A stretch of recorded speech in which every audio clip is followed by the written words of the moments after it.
Welcome to sleepy classes. तो आज हम बात करने वाले हैं अबाउट सुपर मेज। तो सुपर मेज क्या है? सिंपल सी बात है, जेनेटिकली मॉडिफाइड मेज के बारे में यहाँ पे थोड़ा सा डिस्कस करेंगे। और इंडिया का या इंडियन गवर्नमेंट का अगर हम इसके ऊपर टेक देखें with respect to genetically modified crops, तो there are certain things which the government is taking in consideration के इतना ज़्यादा अप्रूव नहीं किया जा रहा जेनेटिकली मॉडिफाइड क्रॉप्स को इंडिया के अंदर। क्यों? क्योंकि ह्यूमन कंजम्पशन के साथ रिलेटेड है। अब क्यों? क्योंकि इसके ऊपर रिसर्च इतनी ज़्यादा नहीं हो पाई है। हम क्रॉप्स तो बना रहे हैं, है ना, genetically modified crops. You can see कि चाइना में बहुत ज़्यादा चल रही हैं, है ना, अप्रूवल मिल जाती है, यूएस में भी ऐसा ही है। बट इंडियन गवर्नमेंट ये चीज़ भी कंसिडर कर रही है कि सिंस हमें रिसर्च के अभी बारे में पता तो लगा है, बट इसका इन डेप्थ इतना एनालिसिस नहीं हो पाया कि ह्यूमन कंजम्पशन के ऊपर ये आगे जाके फर्दर क्या इम्पैक्ट करेगा। तो इसी वजह से गवर्नमेंट थोड़ा सा बैकफुट पे भी है। तो 2022 की जब हम बात करते हैं साल की, तो 2 ऐसी क्रॉप्स थी जिनको अब फील्ड ट्रायल्स के लिए अलाउ किया गया था बाय GAEC। ठीक है, तो अब 2022 में 2 क्रॉप्स कौन सी थी? एक थी हमारे पास BT कॉटन, इसके अलावा हमारे पास थी जेनेटिकली मॉडिफाइड मेज। तो सर्टन पैरामीटर्स वर लेड डाउन, जिसके बारे में हम आगे भी डिस्कस करेंगे कि 2024 तक ये ट्रायल चलना था कि वो पैरामीटर्स को अगर फुलफिल करती है तो देयर आर चांसेस कि सुपर मेज यानी कि हमारे पास जेनेटिकली मॉडिफाइड जो मेज है उसको अप्रूव किया जा सकता है। ठीक है, तो थोड़ा सा अब इसका जोग्राफिकल एस्पेक्ट भी देख लेते हैं अबाउट मेज स्लैश कॉर्न स्लैश हमारे पास जो मकई के दाने हैं।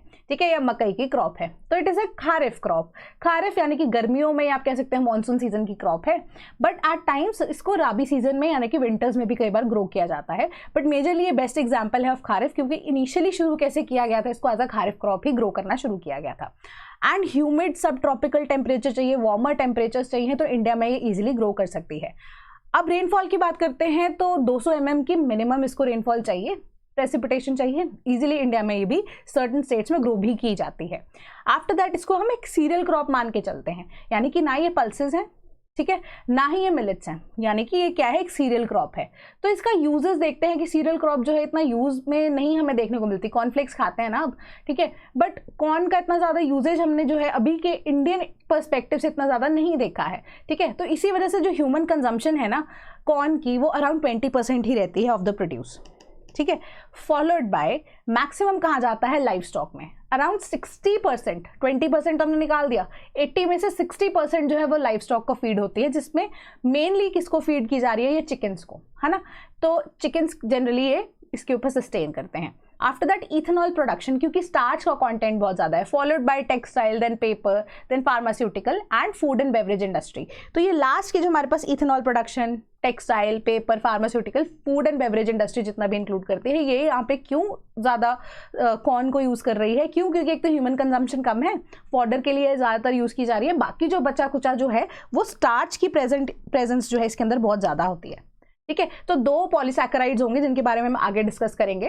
ठीक है, 2 तरह के पॉलीसैकेराइड्स होते हैं, जिसके वजह से एक जो पॉलीसैकेराइड है जो कि सॉफ्ट होता है इन नेचर, जिस वजह से स्टार्च की प्रेजेंस जो है ज़्यादा दिखाता है। तो अभी की जो क्रॉप हमारे पास नेचुरली अकरिंग है उसमें अराउंड 70% जो है वो स्टार्च होता है एंड 30% जो है वो हार्डर पोर्शन होता है, the other non water soluble polysaccharide, उसको भी डिस्कस करेंगे। ठीक है, बट जो जेनेटिकली मॉडिफाइड क्रॉप है इसके अंदर क्या क्या चेंजेस लेकर आती है वो आगे हम वीडियो में देखते हैं।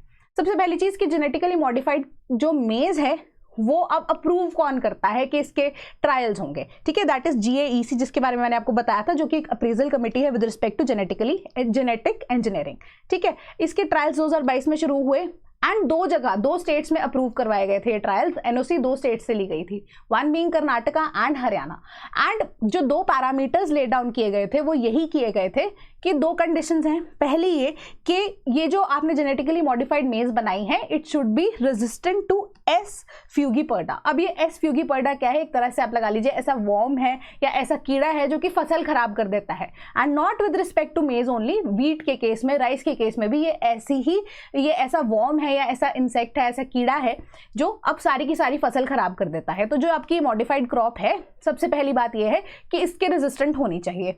दूसरी चीज हमारे पास टॉलरेंस टू ग्लाइफोसेट होगी। ग्लाइफोसेट बहुत ज़्यादा आपने नाम सुना होगा, बट नहीं पता तो ग्लाइफोसेट एक हर्बिसाइड है, ऐसा हर्बिसाइड जो कि वीड यानी कि क्रॉप्स के आसपास जो एक्स्ट्रा प्लांट्स उग जाते हैं जिसको हम वीड बोलते हैं, उनको हटाने के लिए यूज़ किया जाता है। बट इसका एक कैच ये रहता है ग्लाइफोसेट का कि जब भी आप इसे छिड़केंगे ना किसी भी प्रोड्यूस के ऊपर या हार्वेस्ट जब आप करने वाले होते हैं, जब भी कोई भी फसल लगती है, तो ये जो है ये डिटर्मिन नहीं कर पाता कि फसल कौन सी है एंड कौन सी वीड है, ठीक है। तो वीड के साथ साथ जो फसल उग रही होती है उसको भी खराब कर देता है।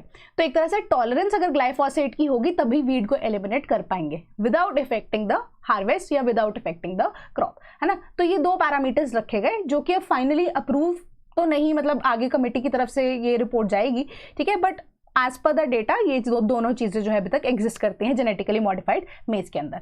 तो अब ये जो डेटा है बेसिकली जिस वजह से न्यूज में था ये आर्टिकल, वो यही कहता है कि 2000 से लेकर 2024 के बीच में एक तरह से हमारे पास एक नया तरह का रेवोल्यूशन आया है, दैट इज मेज रेवोल्यूशन, है ना। कि ग्रीन रेवोल्यूशन तो बहुत ज्यादा हाईलाइटेड है, बट इसके अलावा एक ये भी रेवोल्यूशन इंडिया के अंदर आया कि 11.51 जो हमारे पास मिलियन टन प्रोड्यूस हुआ करती थी इन द ईयर ऑफ 2000 वो बढ़कर 3 गुना हो गई है, दैट इज 35.67 मिलियन टन, ठीक है। तो एक तरह से रेवोल्यूशन ही है इंडिया के लिए, दो हम ह्यूमन कंजम्पशन के लिए इसको इतना यूज नहीं करते हैं, बट इन अदर केसेस अगर हम देखें तो ह्यूमन कंजम्पशन के अलावा भी यहाँ पर इसका बहुत ज्यादा यूजेज है in other industries as well, right. So इस वजह से यहाँ पे मेज के लिए यहाँ पे एक अलग से कह सकते हो रेवोल्यूशन आया है।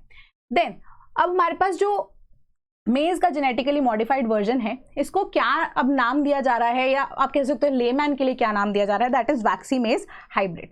अगर देखें थोड़ा सा और टेक्निकल होने की बात करें तो नाम क्या दिया जा रहा है, पूसा वैक्सी मेज हाइब्रिड 1, राइट। तो अब इसमें क्या है, 2 पॉलीसैकेराइड्स वो कौन से हैं, हाई है पॉलीसैकेराइड्स के अंदर, ये कौन से, अमाइलोज एंड अमाइलोपेक्टिन, ठीक है। तो अब इसकी ऑर्गेनिक केमिस्ट्री में इतना घुसने की जरूरत नहीं है, मेजरली मैं आपको ये पॉइंटर्स बता देती हूँ कि अमाइलोज जो होता है बेसिकली हमारे पास क्या है, ये वाटर सॉल्युबल नहीं होता, ठीक है।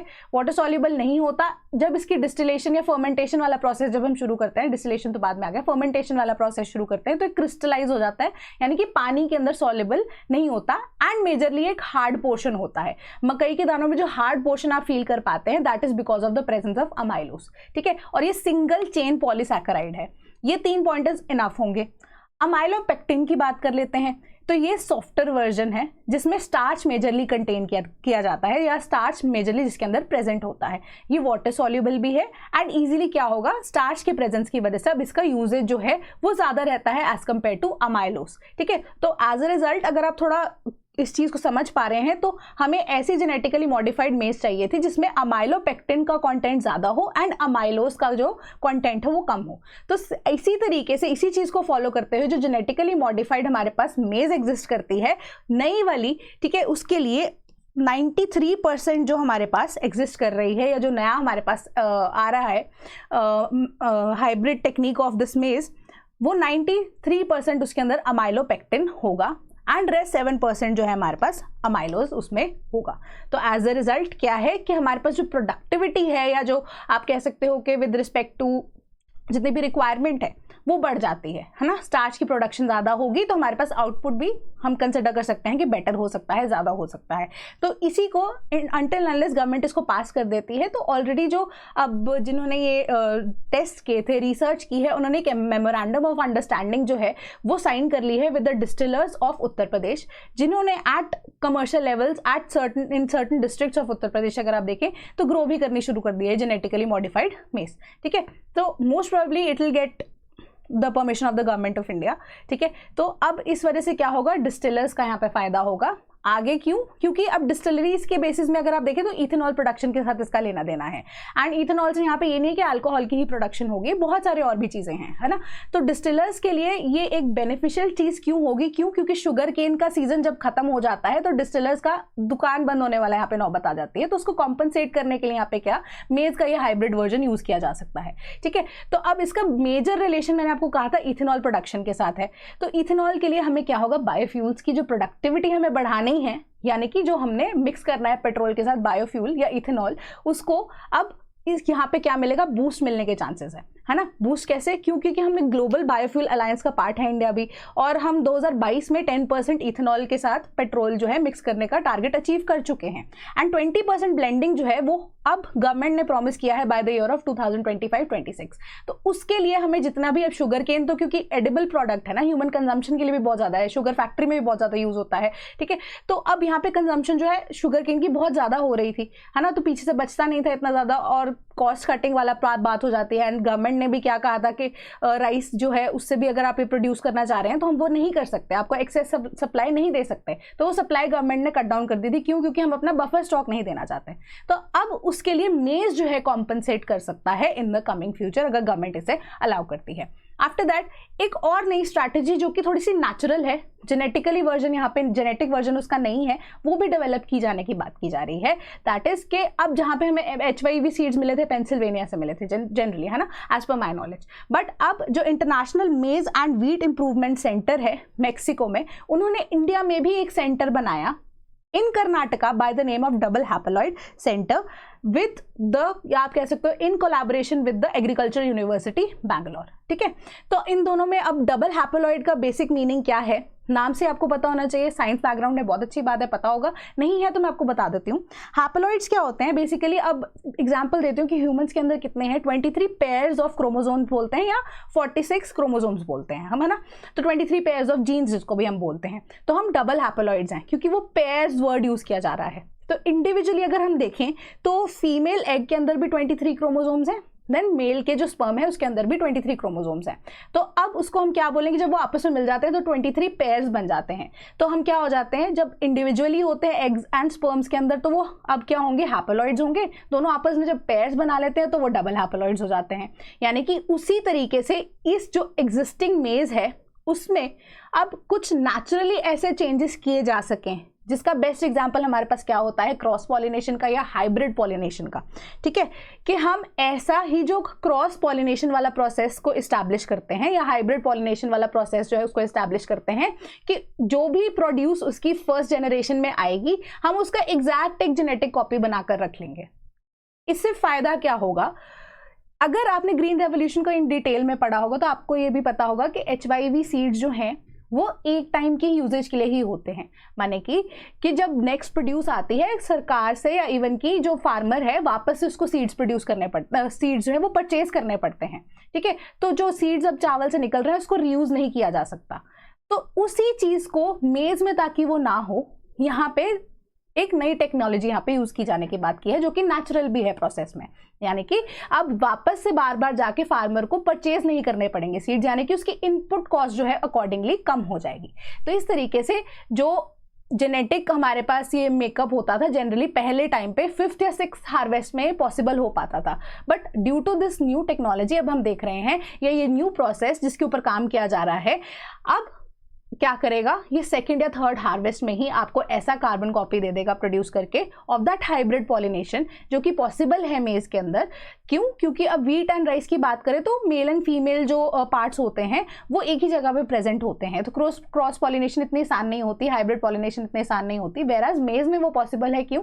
क्योंकि मेल एंड फीमेल जो पोर्शंस हैं वो अलग अलग एरियाज में प्रेजेंट हैं। ठीक है, तो इसी वजह से अब हमारे पास क्या है, फार्मर्स की इनपुट कॉस्ट जो है उसको कम करने के लिए बेनिफिशियल रहेगा। यानी कि ओवरऑल देखिए तो अब स्टार्च के लिए, डिस्टिलरीज के लिए या शुगर इंडस्ट्री, टेक्सटाइल्स के लिए ये ओवरऑल बहुत ज़्यादा हेल्पफुल रहने वाला है, राइट।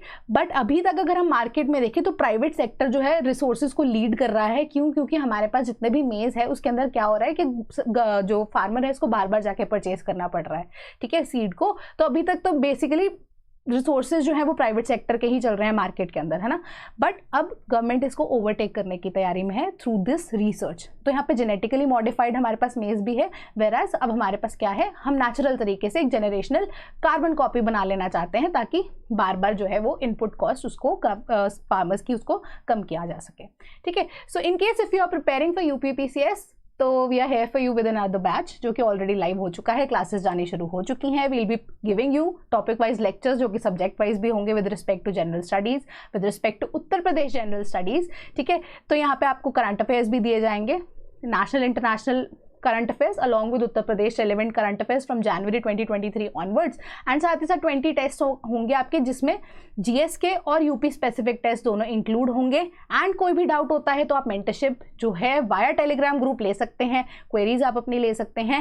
एंड ये बैच 2 जो है all at a price of 12,000 rupees, and इसके अंदर आपको डिस्काउंट फर्दर जो है वो मिल सकता है। ठीक है, कोई भी डिस्काउंट कूपन है अगर वो अवेलेबल है, अगर आपको नहीं भी पता है तो आप हमें कॉल कर सकते हैं 1800 8903 043, आप मेल भी कर सकते हैं sleepy.classes@gmail.com। अब इसके अलावा आप चाहते हैं कि सिर्फ और सिर्फ टेस्ट सीरीज़ के लिए प्रिपेयर करना, क्योंकि पेपर तो बिल्कुल पास में आ गया, अक्टूबर में आपका पेपर है फाइनली, तो यहाँ पे आपको 10 फुल लाइन टेस्ट दिए जाएंगे मॉडल साइनॉप्सिस यानी कि सॉल्यूशंस के साथ, जो कि जनरल स्टडी स्पेसिफिक ही होंगे, एंड 25 प्रैक्टिस क्वेश्चंस वीकली आपको दिए जाएंगे। 1 PYQ बेस्ड टेस्ट है। ऑल्दो ये टेस्ट की डेट्स ऑलरेडी निकल चुकी हैं, बट कोई भी नई एनरोलमेंट आती है तो वो दोबारा से ये टेस्ट फ्रॉम फर्स्ट डे दे सकती है। फ्रॉम फर्स्ट टेस्ट यहाँ पे टेस्ट दिया जा सकता है, and the test will be relevant या as per the latest pattern for UPPCS, and आपको एक्सेस मिलेगा Uttar Pradesh relevant current affairs का, जो कि जनवरी 2023 ऑनवर्ड से आपको अवेलेबल कराई जा रही है, all at a price of 4999, and इसके ऊपर भी डिस्काउंट कोड अवेलेबल होगा if you call a sales team, right. तो इंटरेस्टेड है तो वेरी गुड, नहीं है तो still it's okay. I will come with another video जो कि आपको और भी ज़्यादा इन्फॉर्मेटरी में भी लग सकती है, मे भी नहीं लग सकती है, एंड कोई भी डाउट हो please comment. That was all for today, thank you so much.